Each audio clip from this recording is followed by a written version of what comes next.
Magandang araw, andito na naman tayo sa panibago nating vlog mga pre. Kwento ko lang sa inyo mga pre, pang 8 araw na pala namin ngayon dito. Parang kailan lang, 8 araw na pala tayo dito. Malapit na pala tayong babalik ng Maynila. For today's vlog nga pala ay gagawa kami o magluluto kami ng isda na galing sa kalsada. Pero bago ang lahat, ipapakita ko sa inyo ang mga gamit na lumang-luma tulad ng salamin na ito at saingan. Teka nga lang, sino bang nakaranas ng ganitong saingan? Meron pa nga ba? Paki-comment naman. Mabalik tayo. Ngayong umaga nga pala, aalis pala kami ni Papa, pupunta pala kami ng galingan ng palay o mais. Kasi nga, bibili kami ng ipa. Ano ba tawag sa Tagalog ng ipa? Pampakain pala ito sa baboy niya. Maya-maya nga lang, narating namin ang galingan ng palay. Kaya lang, may problema kasi nga, naubusan pala ng ipa. Meron dito 2 sako, kaya lang, nabili na daw. Kaya ang ginawa namin, umalis na kami at umuwi na lang ulit ng bahay. Kasi nga, wala ka talaga kaming mabibiling ipa. Maya-maya nga lang, nadaanan namin itong gasolinahan. Dumaan muna kami at nagpagas. Kasi nga, wala nang laman. At pagkatapos nga magbayad, umalis na kami. At dito na nga, nakarating na kami sa bahay. Buti na lang talaga, hindi umuulan. Kasi nga mga pre, laging umuulan dito. Pag probinsya nga talaga, laging umuulan. Mabalik tayo. So ito na nga, dito nga kami bumibili. Nag-aabang pala kami sa kalsada. Kasi nga, yung mga isda, malayo kasi yung palengke dito mga pre. Kaya ngayon, nag-aabang kami dito. May dadaan kasing mga motor na may dalang isda. Tsaka kami bibili. Kaya siya tinatawag na magluluto kami ng isda na galing sa kalsada.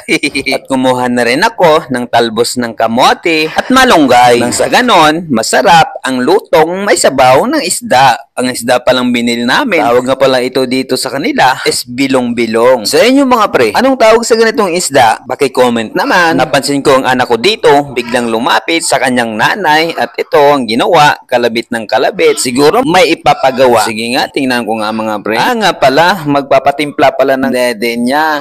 Kaya ako, umalis muna ako sa ginagawa ko at ako na nagtimpla. So ito na nga, binigay ko na nga sa kanya. Tuwang-tuwa naman yung bata. Siguro gutom na gutom na. Maya-maya nga lang, umalis na ako at agad-agad kong binalikan ang aking ginagawa. So ito na nga, malapit ng maluto at ang ibang sobra palang binili naming isda ay gagawin namin iprito. Masarap daw kasi iprito itong isda na ito, lalo na kapag gamit mo sa pagluluto na ito ay kahoy. O ayan o, ang kahoy kasi mabilis itong mag-apoy. Tingnan nyo, makulit talagang batang ito. Tingnan nyo naman, ayan o, may ginawa ka na naman kakaiba dyan sa gamit ng mama mo. Ito na nga, tinuloy ko na ang aking pagluluto, pagpiprito, habang pinapainit ko yung mantika. So ito na nga, iniisa-isa kong nilalagay yung isda sa mantika. Ayan na, malapit ng maluto.